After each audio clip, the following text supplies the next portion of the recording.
You ask Tiger to calculate. This deals with linear inequalities with one unknown.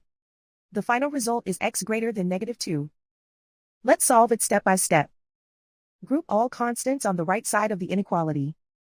Subtract 5 from both sides.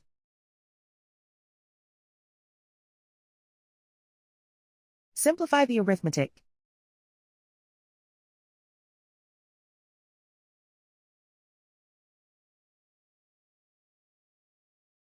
Isolate the x. Multiply both sides by 2.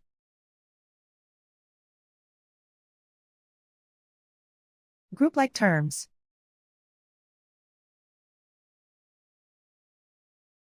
Multiply the coefficients.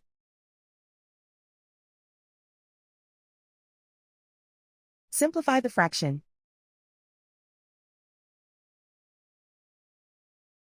Simplify the arithmetic.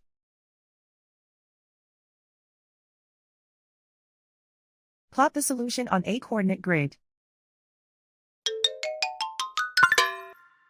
And so the final result is x greater than -2.